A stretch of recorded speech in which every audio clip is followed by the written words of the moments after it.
Thoughts on Volkanovski, no thoughts as well. Him too. Him too. I'd have kicked his head clean off his shoulders, and that's a fact.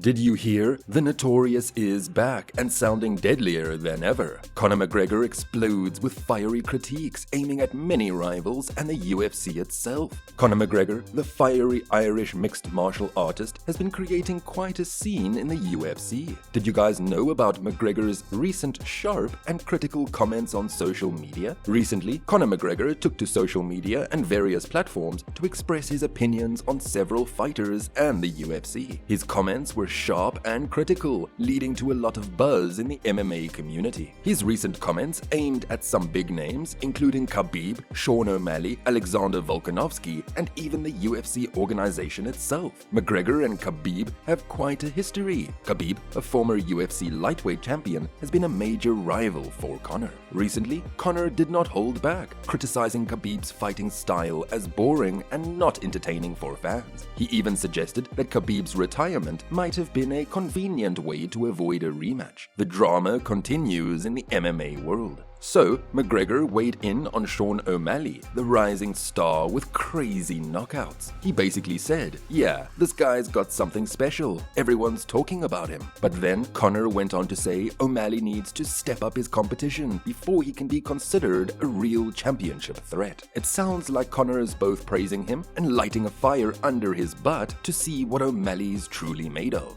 Conor wasn't done there. He also targeted Volkanovski, the featherweight champion. Conor criticized Volk's performances and questioned his status as champion. He suggested that Volkanovski's fighting lacked excitement. It seems like Conor is throwing shade at Volk and his skills and the whole featherweight division. So what are the issues with the UFC that he mentioned? Conor wasn't done throwing punches. He even went after the UFC itself. Conor didn't stop at any individual fighters. He also had strong words for the organization. He criticized the UFC's management and matchmaking decisions, arguing that the promotion is not doing enough to create exciting fights and compelling storylines. Conor suggested that the UFC is more focused on profits than on delivering quality fights for fans. Conor McGregor's recent remarks triggered a diverse set of responses. Fans are going wild, some agreeing with him that the UFC needs a shake-up and fighters have to step it up. Analysts support his views, acknowledging the need for changes within the UFC, and expressing disappointment in certain fighters not meeting expectations.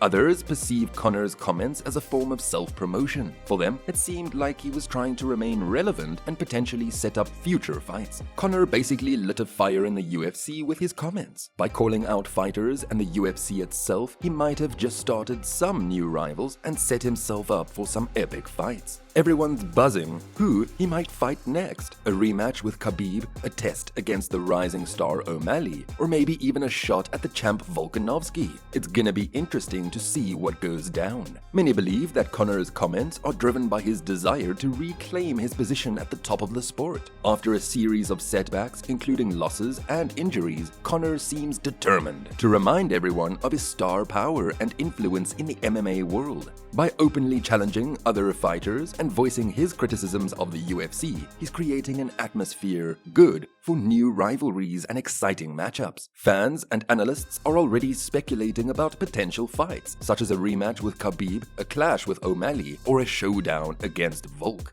McGregor did a full McGregor again. Classic over-the-top Conor style is using social media like a ninja to stay in the headlines. You gotta hand it to him. Even if you disagree with everything he said, the man knows how to get people talking. By calling out Khabib, O'Malley, Volkanovski, and even the UFC itself, he's basically setting the MMA world on fire. Now everyone's buzzing about what's next. A rematch, a fight with a rising star, or a shot at the champ. We'll have to wait and see if this leads to actual fights or just more drama. But one thing is for sure, Conor McGregor is still a big deal in MMA. So how did Conor become a two-division champ?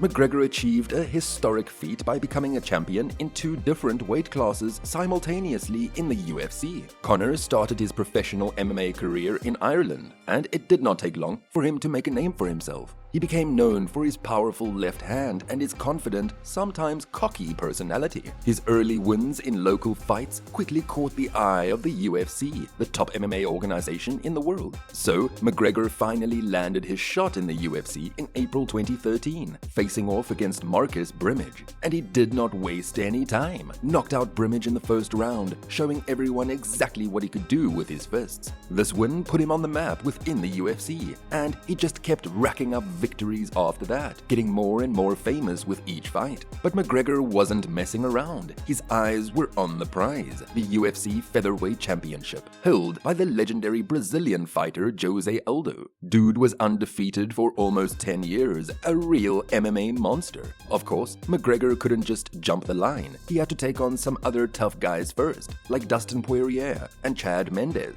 And he beat them both, getting closer and closer to that championship fight with every win.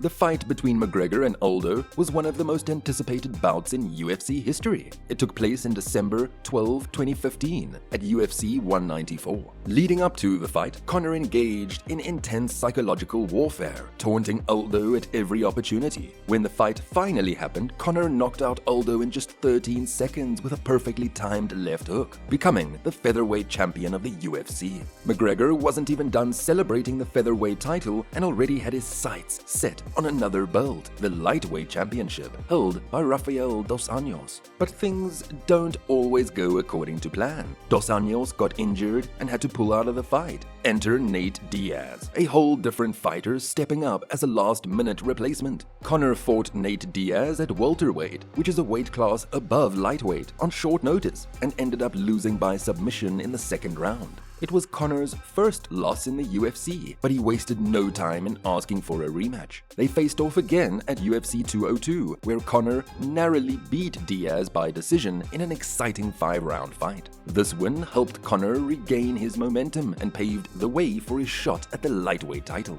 Alright, so now that Dos Anjos is out of the picture, the lightweight title fight is back up for the match. McGregor is set to face Eddie Alvarez, the new champ, after beating Dos Anjos. The fight went down on November the 12th, 2016 at UFC 205 in New York City. This was a big deal because it was the first time the UFC ever threw down at Madison Square Garden. Fight night at UFC 205 in the Big Apple, first ever UFC event at Madison Square Garden, and McGregor wasn't there to mess around. He put on a clinic against Alvarez, lightning-fast movement, pinpoint strikes, the whole package. McGregor had Alvarez down on the mat multiple times before finishing him off with more punches in the second round. Boom! New lightweight champion. But that's not all. The crazy part is that McGregor was still the featherweight champion too. This made him the first fighter ever in UFC history to hold titles in 2 different weight classes at the same time. Double champ status. McGregor wasn't just winning fights, he was rewriting history. This win wasn't just a championship belt, it was a whole new level. Here's why. First, it showed everyone just how good he was. He could handle fights bigger than him and had the skills to dominate. Second, McGregor was a money machine. His fights brought in record-breaking crowds and pay-per-view buys. This wasn't just about the UFC anymore. McGregor was a global superstar and a sports icon recognized everywhere. He was on the top of the world, but then took a break from MMA to chase other things. One of those things was a huge boxing match against the legendary Floyd Mayweather Jr. Now, McGregor isn't a boxer, so this was a huge challenge. He ended up losing the fight. But listen, it came with a hefty paycheck and made him even more famous worldwide. McGregor took some time off to do his own thing, including that big boxing match. He wasn't super active in the UFC for a while, so they eventually took away his titles. Even without the belts though, nobody can forget what he achieved. First ever 2-division champ in UFC history. That's a legacy that sticks. He came back to the octagon and kept fighting, with some wins and some losses. But win or lose, there's no doubt McGregor has left his mark on the UFC and the world of combat sports. As fans eagerly await the fallout, one thing is certain: McGregor's impact on the sport is undeniable. His explosive comments have shaken the MMA world, igniting fierce debates and setting up thrilling possibilities. What's next for McGregor after these explosive comments? Let us know your thoughts on this, and don't forget to like, share, and subscribe.